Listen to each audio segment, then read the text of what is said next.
Hello everybody and welcome to the Amberjack Future World of Work webinar. Please feel free to use the chat function if any of you are unable to hear, because at this point you should both be able to hear and also see my screen. My name is Sophie Meany. I'm the Managing Director of Consulting Solutions here at Amberjack, and thank you all for joining us today. I know there's plenty keeping everybody occupied at the moment. Before we get too deep into the actual content of today's webinar, I thought it might be worth reflecting a little bit on where we're at the moment, because I think it's clearly fascinating and unprecedented times, and I think very relevant to the content of this particular workshop. While there are obviously huge, varied, and as yet not fully understood consequences of the circumstances we all find ourselves in, like many others, we're trying to find positives as well. And I think, as I think about those positives and reflect on them in the context of the future world of work, I do think that our friend or foe, COVID-19, is actually helping organisations accelerate the pace of a digital adoption. We're collectively proving that flexible working really does work en masse. To a certain extent, while people are increasing the flexibility in their working patterns, we're potentially giving people more capacity for well-being activities for themselves, for a little bit of reflection. And the other thing as well, we'll talk a little bit through this webinar about the concept of moving towards a sort of a more tribal ethos. And I think, as we all fight this foe collectively, it's bringing us together in tribes, again, to look after each other and work together to get the best possible outcomes during these difficult times. So I think these are all sort of themes that we're going to talk a little bit more as we go through this webinar, and we start to talk about what the digital era looks like, and talk a little bit about how in this time, humans are going to become humans again, and personal purpose will become ever more important. So just a little interesting reflection to start. Just trying to click on my screen and finding the, try again. So what we're going to cover today, hopefully the vast majority of you are already aware of Amberjack, but just for those of you who aren't, just a very quick introduction to who we are and why we're so passionate on the subject of the future world of work. Then the vast majority of the session will be looking at the future world of work, talking about some of the characteristics we anticipate in that future world, and then focusing through onto the so what's for future talent. So hopefully that was what you were expecting to hear today, because that's what we plan to cover. Just a quick one about Amberjack. We work with some great businesses. We've won some great awards. I'm not going to spend a lot of time talking about them. We do have some brilliant case studies that we're very happy to talk to people about, working with great organisations where we've been managing to achieve some great outcomes in terms of efficiency, effectiveness, and engaging content through a selection process.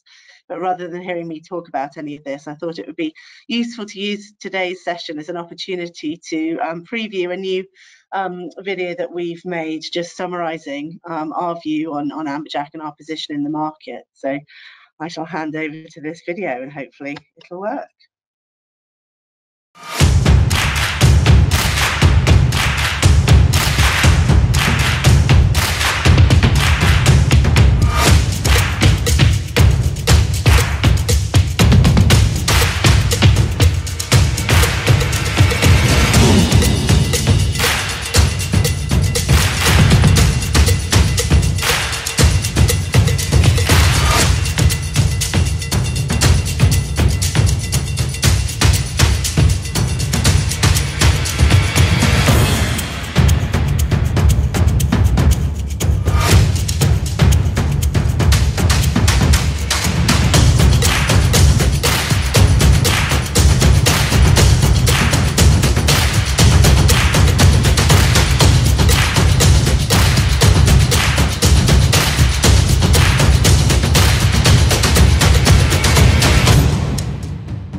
So, that is Amberjack, because we work and we're all about identifying potential and looking to the future.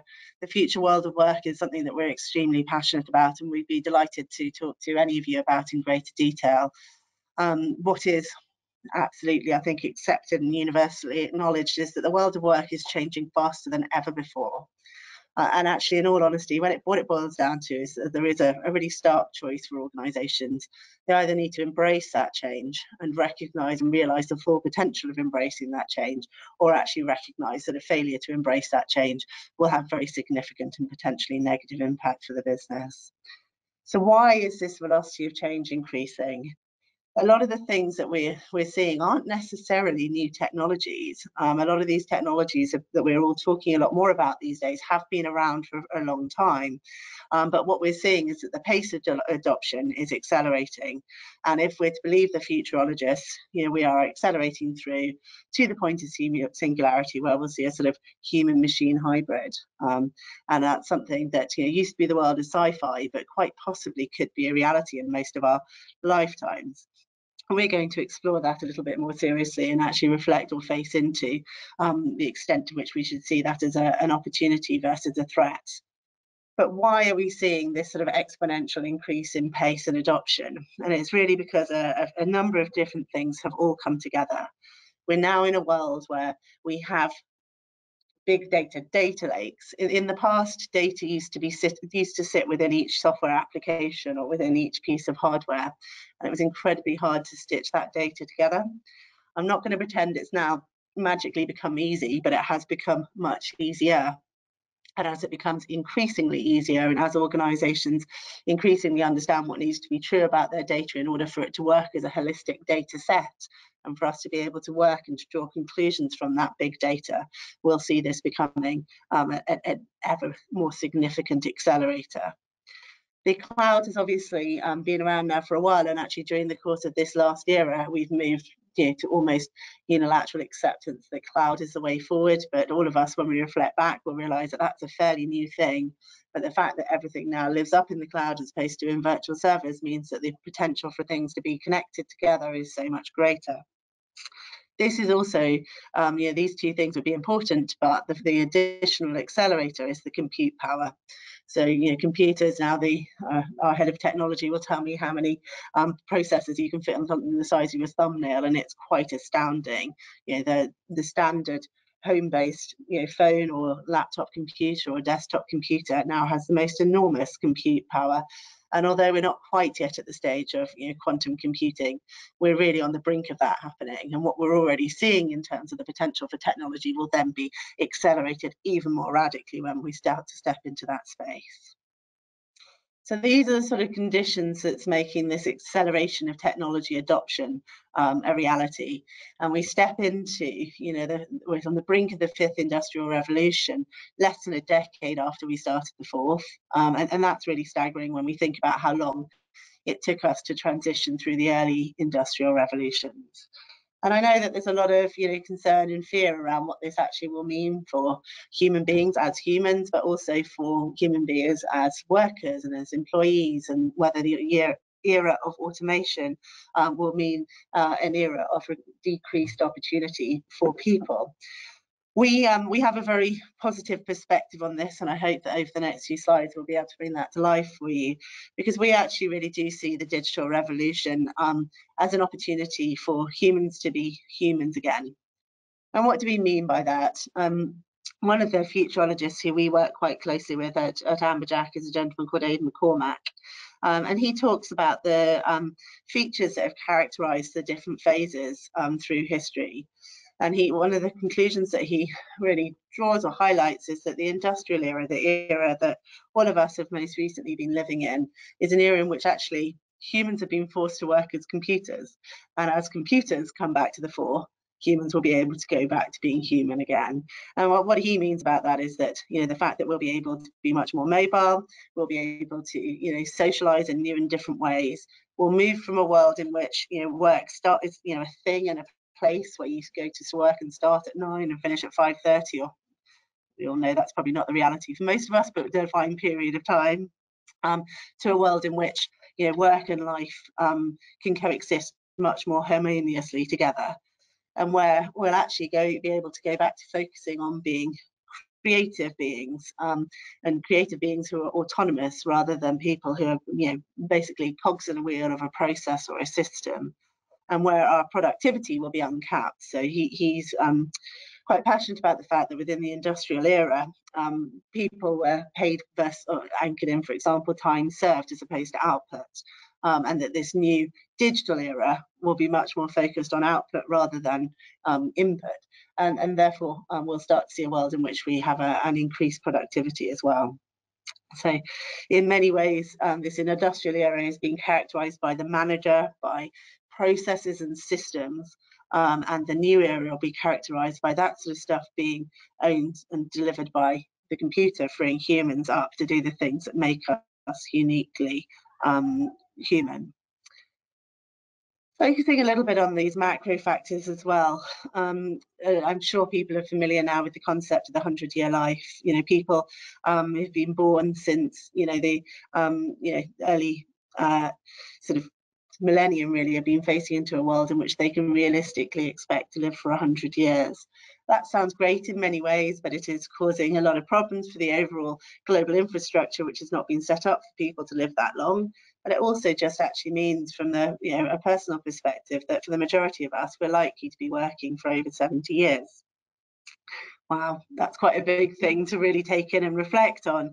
And when we think about what that really means for individuals, they're unlikely to be wanting to do the same thing for 70 years. I think we can anticipate that the future will probably be characterized by career sprints rather than just a long marathon of 70 years in one single footprint. We also need to recognise that if that is the truth, if people are going to be working for such a long period, work needs to be more than a career. It's not just about achieving certain levels on the hierarchy, but the what in it for me actually needs to be much broader than that. And I think organisations are going to need to recognise the fact that a proportion of what has historically been considered to be productive time is going to need to be put aside for things that may not be directly linked to the commercial purpose of the organisation. So, the 80-20 rule nearly always holds true, and maybe that 20% of time we should all notionally be thinking of as opportunity time for individuals to fulfill their own personal purpose within the organisation. So not necessarily just doing developmental tasks which will support the role that they're doing today or the role they might do tomorrow, but will help them achieve a sense of personal self-esteem, or make them feel like they're making a contribution that's wider than just themselves. Because the other big thing that characterises this reality that we're facing into is the fact that doing the right thing does really matter. Individuals aren't just choosing to join organisations because of the career prospects, but also they really care about the social impact of that organisation. And if they're able to make their own personal positive impact in the same organisation as well, it becomes a multiplying factor. I've inferred that automation is going to replace human tasks, and that is going to mean a big shift, but it's not necessarily something for us to automatically fear, because it doesn't mean that there'll be a proportionate reduction in humans. It's just that the things that the humans will be doing will be different. I think it is highly likely, in the same way that whenever we've had fears in the past about there being a big shift in factory production, meaning fewer people, what we found is that there's still a lot of people employed in that sector. It's just they're doing different things. I think through this phase as well, we will find that to be a reality, that people will still be employed, but the roles that they'll be doing will be very different from the roles they'll be doing today. And I think most organisations have started to look at their own roles and organisational structure through this lens. But we do need to do that in a bit more of an accelerated pace, because I think people are already surprised by the extent to which this is becoming a daily reality. But when we look at the things that computers are great at and humans are great at, the tasks that computers are most likely to do will be the things that are logic driven, linear thinking. The computers are great at things which are have a yes or no or a binary outcome. They're not so great, and that's going to be a long time before they are great at more holistic, joined up, intuitive or creative thinking. Now, this is a really interesting dynamic, because when we think that through, it not only has implications for the nature of the roles that people are going to be doing within organisations and the ways in which human beings will be able to add value over and above computers, but it probably has some wider social implications as well. Because if we think about, just from a gender perspective, the stereotype very heavily, there is a reality that more men are employed in more left brain anchored tasks and more women are employed in more right brain anchored tasks. And so we need to ask ask ourselves whether we are likely to see a little bit of a shift in terms of the criteria that are prioritized or prized most highly by organizations, and what that actually might mean for the wider society, and patterns even within the home in terms of prioritization of effort. The other thing that is a big piece, we've obviously all been sort of talking about the gig economy for a number of years, but whilst there are lots of very positive things that come from the gig economy, a lot of the flexibility, on the flip side, we are also at a wide human population, but also specifically as when we look at some of the future talent populations, particularly Gen Z, who were born under the shadow of the Lehman's crash and the last financial crisis, we're people who also value the security of a job for life. And I think the organisations that are successful in the future will be the organisations that are able to offer the best of both. They're able to offer the flexibility from the gig economy, but also the security that comes from a framework. We also need organisations to recognise that presence no longer correlates with performance. In that industrial era, it was a reality where people were sort of clocking in, clocking out, and being able to physically see someone gave organisations confidence that they were doing what they were meant to be doing. In reality these days, that's no longer necessarily an indicator. Someone can clock in and clock out and be your least productive member of staff. And so we need to think more holistically about how we're going to manage that performance. But we also need to think about trust, and we need to think about giving individuals the opportunity to manage their own productivity. If we're allowing people to manage their own leave, their own working patterns, etc., the likelihood is, and we've got some data on this in a moment, that organisations are going to see significant enhancements in terms of the output from the individuals they're working with. And if you look across some of these pieces, I think there's an interesting question that we need to raise when you put those two things together, when we're in a world where increased automation makes flexible working possible, where the gig economy means organisations need to embrace and offer that flexibility, and where we're seeing a shift in focus from left to right brain prioritised capability. Is this a positive news, or is it a positive piece for gender equality at work? Just a question that we'll leave out there, but I think is becoming an increasing topic of conversation at the moment. I talked earlier on about the concept of personal purpose and how important this will be for organisations to recognise and embrace. We need to look at the reality that the concept of development is going to become ever broader. I talked as well about some data that supports this. When people are feeling like their personal purpose is being realised, and when they are therefore more happy and fulfilled, there is data that supports a very substantial productivity gain. You also can see that where you're in situations in which there's a high trust environment, you get an awful lot more out of the individuals that you're trusting, rather than actually the opposite, where people are micromanaged and they're not trusted.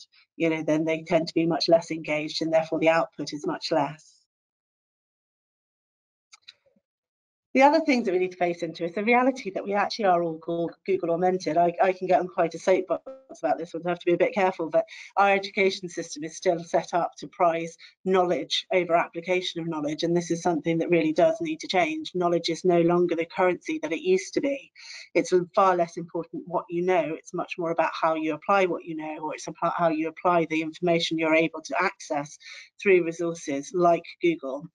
We are already Google Augmented, and as we look to the next decade, we'll becoming, accessing some of that augmentation is going to become increasingly easy.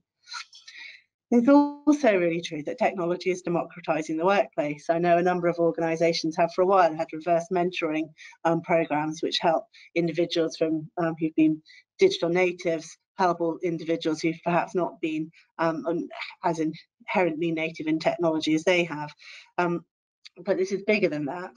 This is about actually the reality that in this digital era, where it's not about time served and it's not about experience, it's about actually contribution, and that contribution can come from individuals who've had much less experience than those who have. The amount of experience you've had doesn't automatically equate to your potential impact for an organisation. And if we play that through, one of the big challenges that's going to face established businesses today is the reality that some of their senior or more experienced members of the workforce could potentially be the piece that prevents them from being all that they need to be in the future. The senior workforce need to have the emotional intelligence to recognise that actually what's best for them and for the business is sometimes to allow people from beneath them or within the organisational hierarchy to shine. And in those senior experienced members of the workforce need to stand back and make sure they don't defend their turf, because for them, if they do defend turf and not give people the opportunity to flourish, they're not only going to be undermining the potential achievement of the organisation, but ultimately as well putting themselves into a bit of a corner. And I think that's going to be a really challenging one for organisations to face into, for people who have grown up or started their careers in a world in which experience did matter, where academic or professional qualifications had more weight than arguably they will do in a world in which a lot of that transactional processing is done by computers.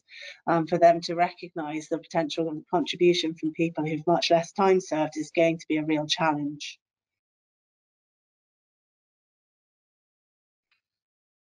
Disruption is inevitable in a world in which somebody can create a business and amplify that business through technology in a matter of weeks and months. Big businesses need to recognise that they are highly vulnerable to disruption, and in order for them to avoid being disrupted, they not only need to have not just a plan A but a plan B, C, D that they're able to implement very rapidly. They also need to create a culture of entrepreneurialism. So in order to avoid being disrupted, they need to incubate their own disruptors. And this is a world in which actually all organisations could start to have their own venture capital arms, where they're putting, funding capital behind great ideas that are either generated specifically from a population of individuals with responsibility in that space, or more likely and probably more effectively, where they're using their entire workforce as part of that idea generation function, and potentially part of that 20% non-work focused time, where they're actually thinking bigger and thinking about what the next big idea could be and what the plan D could be for the organisation, and that there's formal backing and infrastructure to support that sort of process. Going back to the idea that this is the opportunity for humans to be humans again, the thing that is really fascinating is how important in the context of all this automation, human characteristics and qualities like authenticity are. Storytelling is becoming increasingly vital. The storytelling process is a way to drive engagement and for human beings to find a sense of connection. And as we face into this era, we need to recognise this reality, and everything we need to do needs to actually move away from focusing on the technology itself, but using the technology as a platform upon which to tell stories. And we need to see technology not as a feature, but as an enabler. I mean, technology is an inevitable, it's a given now, it's not a point of differentiation in itself. And where organisations hang too heavily on technology as a feature, they're going to be creating real problems for themselves, because whatever's the newest technology tomorrow will be taken over by something else the next day. And if you're constantly trying to keep in touch with whatever the latest and coolest technology is, you're going to be in a situation where you're in permanent change and you're always running to catch up. The better thing is to take a longer term view on your technology platforms and to focus on what you're putting on those platforms as your points of differentiation, using that technology as an enabler, and using your storytelling and the authenticity of your proposition as the piece that will actually help you stand out. So by way of a little bit of a summary, we're in a world where these sort of industrial era premises, the things that we're assumed to be true, is that past success will predict future success. We're now in a world where the only thing that's certain is uncertainty. And actually, we really can't be certain that past success will predict future success, because the reality of the future is so very different from the reality of the past. We're moving from a world where things have been very process orientated and process was king and prized. We're now moving to a world where agility is critical, and where we need to be in a position to be flexible, albeit within a framework, but where that flexibility is more important than rigidity. We're also moving from a world where that learnt capability or that academic capability is less important than the applied capability. So I tend to talk about the difference between academic smarts and street smarts. It's all very well if somebody knows something in an academic context, but academic achievement only predicts academic achievement. What we need to be able to see is that people are able to apply their learnings from one situation to another, and that learning that they've got will magnify and amplify in changing situations.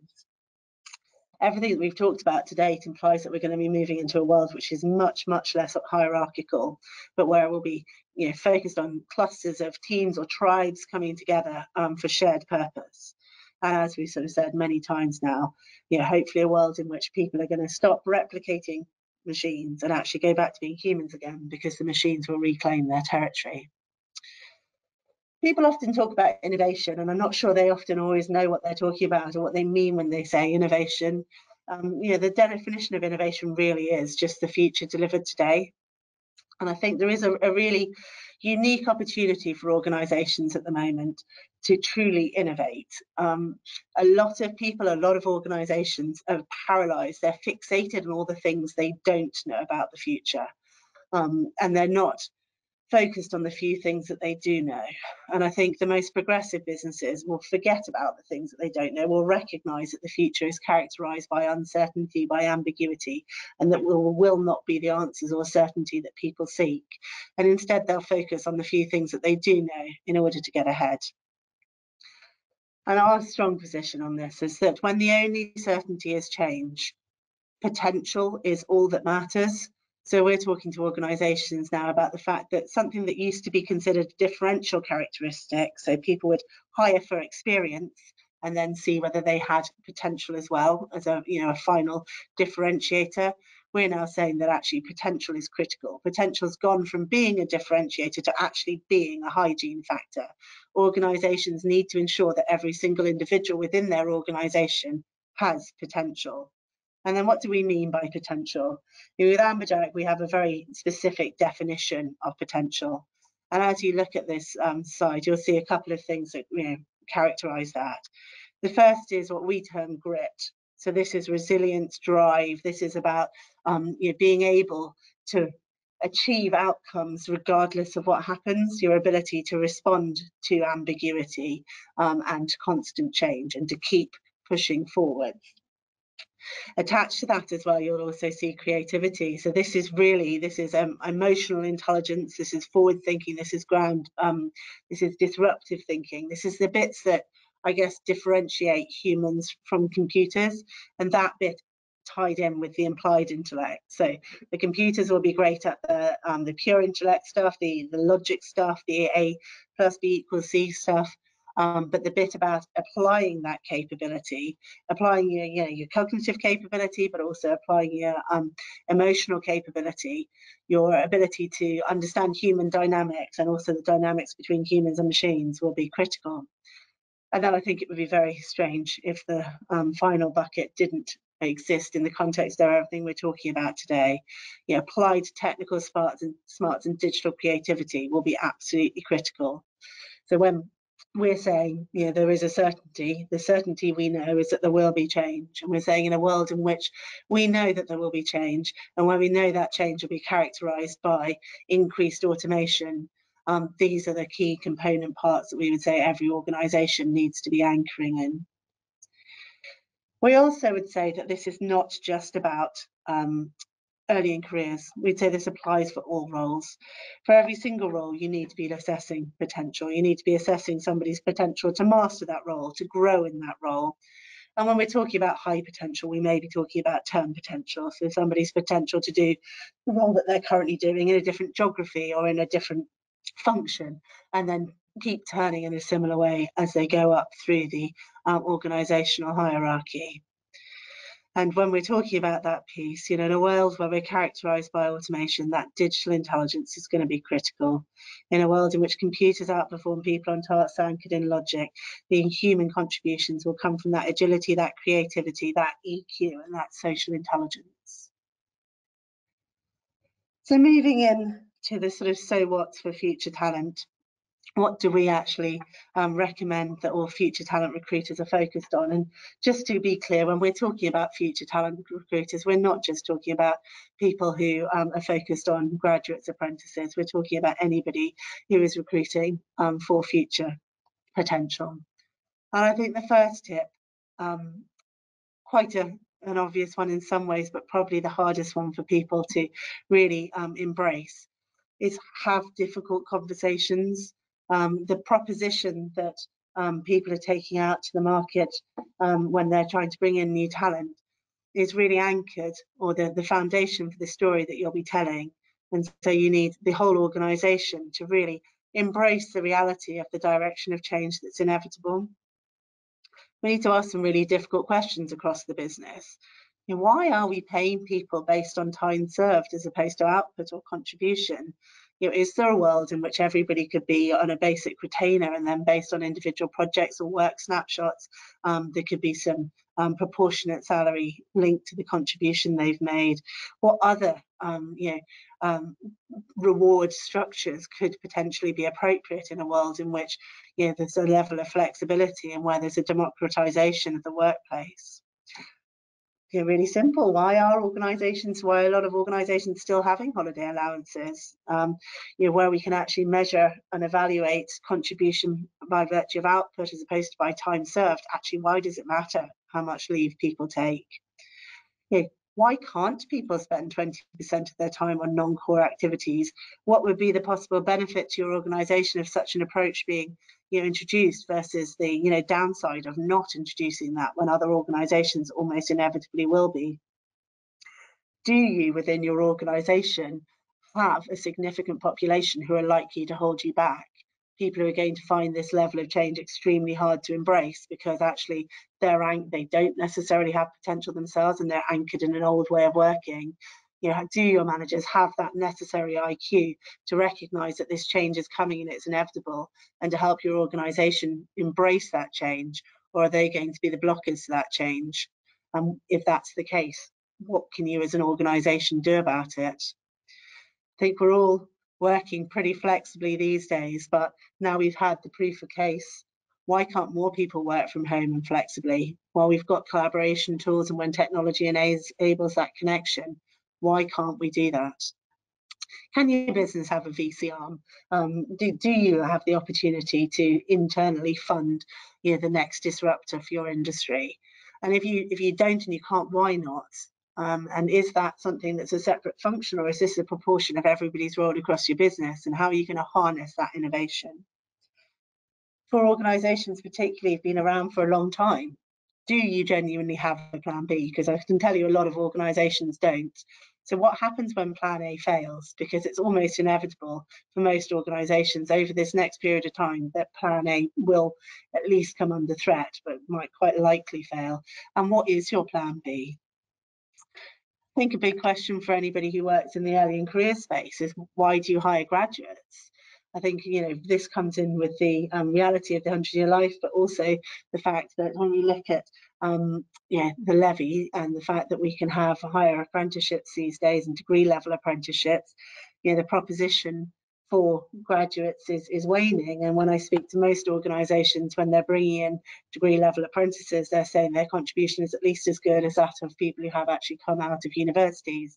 Most of the time people are hiring graduates versus degree apprentices purely because the pastoral overhead is lower with somebody who's already moved out of home, has lived at university for a few years, than someone who's coming straight out of school. But if that's the only point of differentiation for somebody who's a graduate versus an apprentice, why do they need to be a graduate? Why can't it be a career changer? Why can't it be somebody who's a refugee? Why can't it be somebody who's a forces leaver, a mat leave returner? What are the different populations that could potentially be not necessarily experienced talent, but still in that sort of future talent space, but who could potentially hit the ground running for your organisation and make an impact potentially more rapidly than the populations you're already bringing in? What is it that's special about graduates? And then the big question, what will be the most important human contributions in 5 years' time within your organisation? So when you're trying to look at certainty, those are the things that you need to anchor in. The next thing we'd say is tell stories. And this is the great, for me, illustration of what we're talking about when we say humans being humans again. Through the last era, we've been professionalizing and we've been focused on lots of things that are about process and removal of emotion. But actually, we all know that the things that drive our engagement and brand loyalty is not the professional veneer, but actually the emotional connection behind it. So organisations really need to tell stories, not just in their attraction activity, but all the way through the candidate engagement cycle. And as you're planning this engagement cycle out, you need to think at all stages about what do you need candidates to feel, think, know and do. how can you engage with those candidates and applicants on an emotional as well as conscious level, and how does that conversation or engagement need to tailor according to role and level, and actually how much of it is core to your organisational proposition. Something clearly we are extremely passionate about is that organisations need to assess for potential. They need to assess for potential throughout their selection process and at all levels. This starts with making sure that those anchors of potential that we referenced before, the grit, the digital intelligence, the applied intellect, the creativity, are all foundational in your assessment framework, either explicitly or properly mapped through. You need to use tools like Amberjack have got a high potential identification tool that actually is an automated assessment of potential, and you need to be explicitly assessing those sorts of capabilities. But you also need to recognise that some things like self-awareness, learning agility, the sorts of things that are really hard to assess through more traditional techniques. And you need to recognise that there are additional techniques that need to be introduced into assessment processes, future focused questions, reflective questions, so putting people in certain situations and then asking them to reflect back on their own performance. Defamiliarization exercises, situations in which you put people into unexpected circumstances, typically chaotic moments, and maybe not moments that would happen every single day, but might happen 2-3 times over the course of a 3-year period. The sorts of opportunities that really differentiate the good from the great. Put them into a situation where they are under pressure, where they're having to demonstrate that level of resilience, and then have a disarmed and authentic conversation with them afterwards.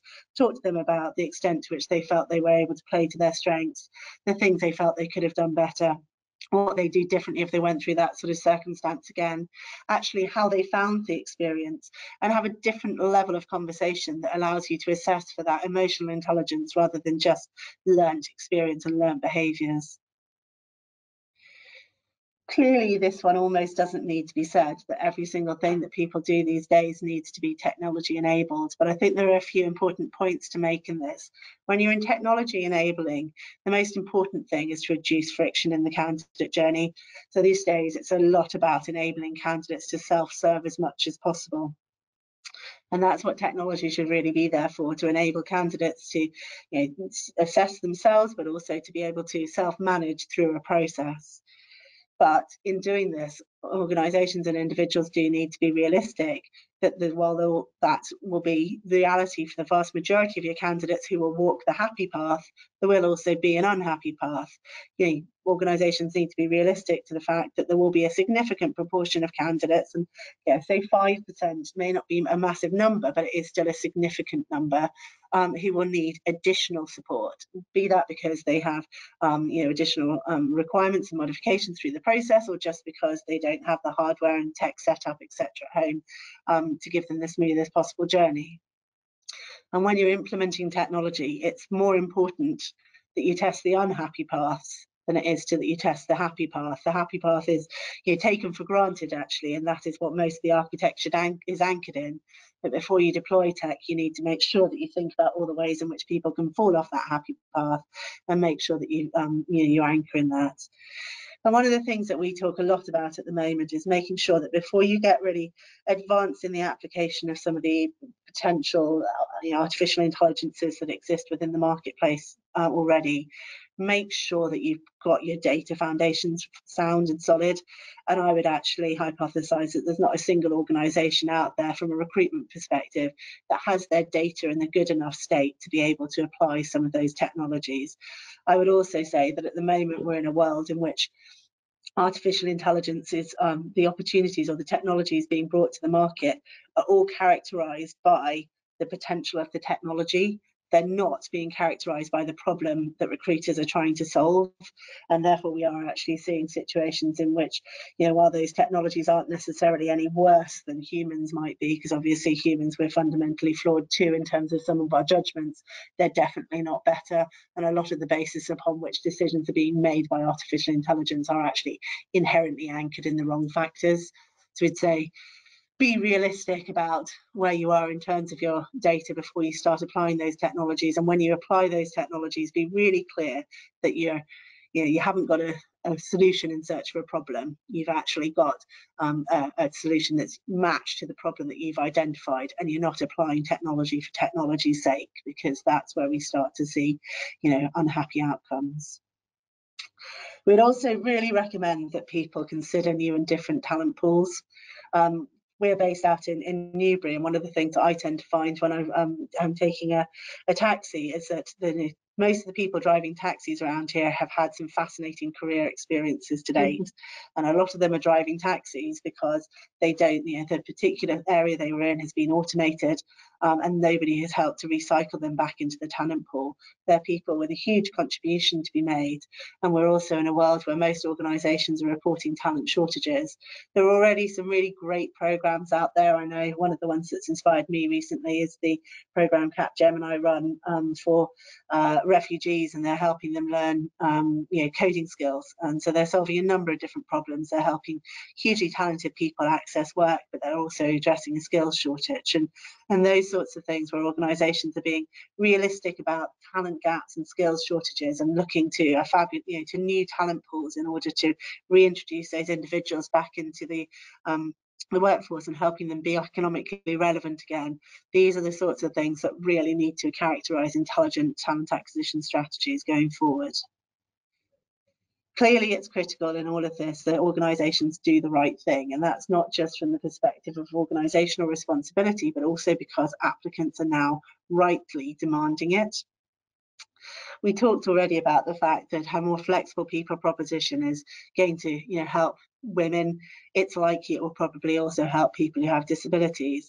I think we're going to see over the next phase a significant focus on the potential that the disabled population has to benefit us as a working population. The proportion of people with disabilities out of work is disproportionate to the percentage of people with disabilities who could potentially make a very significant working contribution. And when we actually look at all the data, there's a lot of evidence that suggests people with disabilities outperform people without disabilities. When you think about that, it's probably not that surprising when we've talked about the foundational model behind potential. It doesn't take a lot of big extension of imagination to see that people who've had obstacles to overcome may very well be more likely to be strong and be stronger on grit in their applied capability and more creative in their thinking. One of the things that we'll also find, with social mobility has been rightly on the radar for a long time, but when we start to focus on potential versus past experience, we will automatically erase the biggest barrier to social mobility in the workforce. Fairness and adverse impact has for a long time been a lot of focus on making sure that we can ensure the rate of selection for minority groups is at least the same as that for majority groups. Most organisations are upping the ante though. They're moving away from the 80-20 rule and actually starting to look at statistical differences for different populations. We really do now have the data, and we also have the means of interrogating that data in order to ensure that we really do give fair access. And as we start to focus on applied capability rather than academic capability, we'll start to see some of those actually hardwired biases within certain selection tools move away. So I think it's fairly well understood by most within the space that some of the traditional numerical verbal cognitive ability tests actually do have an inherent bias against women and certain aspects of the BAME population. Once you start to focus on applied capability rather than that more narrow academic capability, that inherent bias does fall away. And the other thing that actually there's been a lot less focus on over the years, but actually the generational mix, age discrimination is a reality. And as we've got people who are going to have 70-year working careers, we do need to challenge ourselves about the extent to which actually we are actively embracing the potential contribution that can come from some of the older generations. With the obvious caveat that the EQ is still going to be critically important for those individuals as well as for other generations. Doesn't matter, the benchmark's the same, and we should be embracing the best possible talent.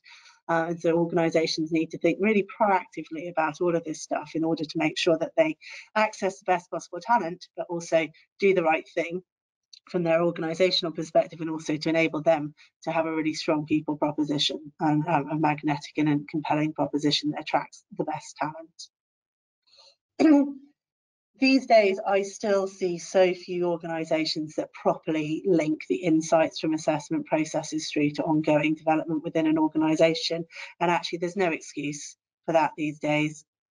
We really have the technology that enables us to properly capture that insight and share it both with the individuals for their own development planning purposes, but also through to line managers. So a relatively smaller point, but a really critical one. I think organisations actually just need to be honest now that if they're not doing that, you really should be doing that, and make sure that those dots are connected properly.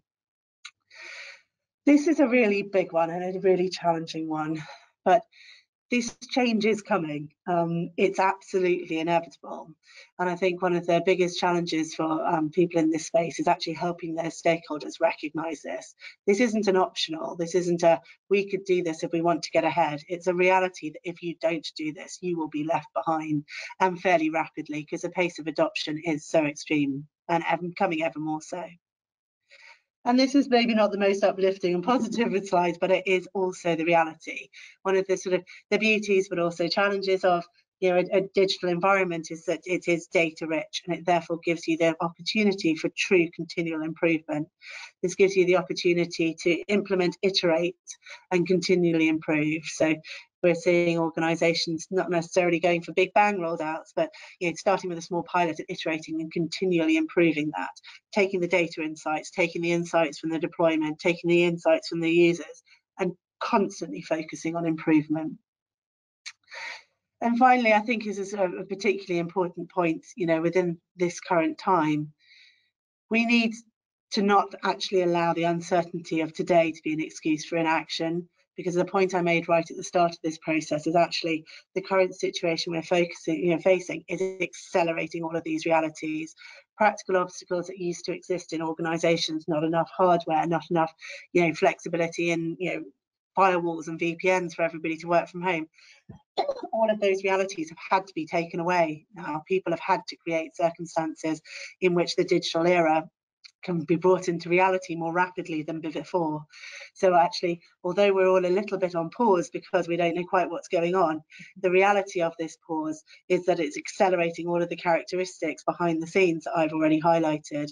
And I think for a lot of organisations, there's a real threat that they'll be caught, like a rabbit in the headlights, paralysed into inaction by the current circumstances, while actually the reality or the implications of the current circumstances mean that they're getting ever further behind. And I think this change is inevitable, and I think if individuals actually recognise it, this current COVID-19 situation can be a positive agent for change, can be something that helps all of you in pushing this agenda within your own organisations, and there are also just the practical ROI benefits and the business case realities that will be achieved. So they're very hard data points that you can use in order to help your organisation recognise this is an inevitability, but it is also a positive, and it's an opportunity. It's not something to be scared of, it's something to be excited by.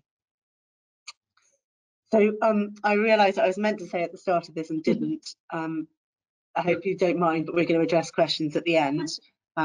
We've just got one final piece to share with you, which hopefully will just bring a lot of what I've said together in a video, and then I will respond to any questions we've already had. But also, while you're watching this video, if any of you have got any questions, you might want to just put them through, and once the video is over, we'll see if there are any questions, and if they're not, just give a little pause for people to submit questions, and then answer them. Okay, so let's finish on that.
So I have had one or two questions come in. First one, how do you think educational institutions can practically prepare students for the future world of work? Brilliant question, and honestly one that gets me incredibly, on a personal level with young children, very passionate. I think there is an awful lot that needs to happen to actually disrupt the foundations of education. I think where we know now the reality that it's not what you know, it's how you apply what you know. It's things that like resilience and your ability to deal with ambiguity and change that are going to be your really differentiating characteristics. I think our educational institutions need to face into this in a holistic way. It is really challenging because they're not. And I think that presents a little bit of a challenge for us, almost as parents as well. How do you help your children prepare for a world that they're not necessarily being set up for success in at school? And actually, as we face into the future, the anchors for education arguably should align with the anchors that we've already talked through. That bit about the EQ side of things, the bit about the digital capability, and then exploring creativity, because actually a lot of our educational institutions bash creativity out of children rather than encourage creativity. They've been built for the industrial era where compliance with process and system is really important, but actually in this new digital era we need them to be free thinkers. And so I do think we've got a really fundamental disconnect throughout our education system. I suppose the a bit of positive news within the higher end further education space, institutions have been forced to adopt a more flexible and fluid approach to sharing and educating, but I still think a lot of the content of curriculum could do with a very significant overhaul. So I'm afraid I don't have an easy answer to that. My answer is there needs to be massive change, and I think it's important for all of us to start lobbying the government, and certainly something that Amberjack will be doing very heavily over the next few years. So it's not an exact answer, but a strongly held and passionately held opinion. So I think that was the only question that's been brought through.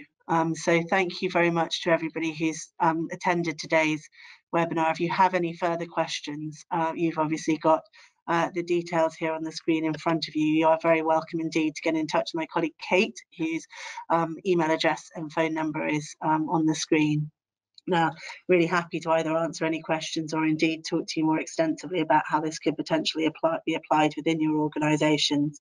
And we will, by way of follow-up, share both this webinar as a video as well as the actual videos we shared, which had slightly compromised sound. So thank you very much for attending. It's always a little bit strange to have not seen everyone, but we really appreciated your virtual presence and hope you found this session interesting. So thank you very much.